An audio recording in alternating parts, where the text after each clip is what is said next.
Une mauvaise nouvelle pour la compagnie Hiero qui produit des événements et des spectacles destinés au public scolaire axés sur la prévention des risques auditifs. L'Agence régionale de santé de Nouvelle-Aquitaine vient d'annoncer l'arrêt de ses subventions, une perte de 15 000 € qui remet en cause l'existence de ce programme, comme nous l'explique Jérémy Galliot, chargé de projet pour cette compagnie. On se bat depuis des dizaines d'années pour prévenir la santé auditive des jeunes, notamment liée aux musiques amplifiées.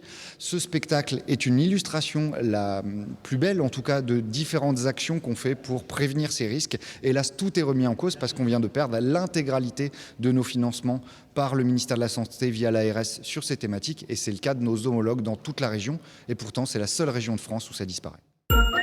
France Bleu Limousin, bienvenue chez vous. Quentin Henné. Quelque chose qui est très important aujourd'hui, c'est le financement opéré pour la prévention auditive. Donc ça rencontre aussi un souci. C'est important de le mettre à l'honneur sur France Bleu Limousin. Effectivement, en Nouvelle-Aquitaine, c'est un souci puisque l'Agence régionale de santé a sorti de ses priorités la question de la prévention des risques auditifs, notamment chez les jeunes. C'est la seule région qui a choisi d'abandonner cette thématique. Dans toutes les autres régions de France, les financements sont maintenus.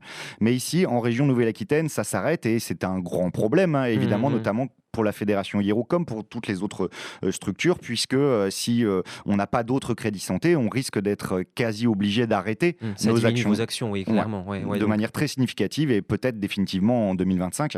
Donc on espère qu'il va y avoir un petit revirement de situation parce qu'effectivement, on sait que pour miser à long terme, la prévention reste mieux que juste soigner les gens qui auraient des problèmes. L'idée, c'est quand même que les gens ne deviennent pas sourds.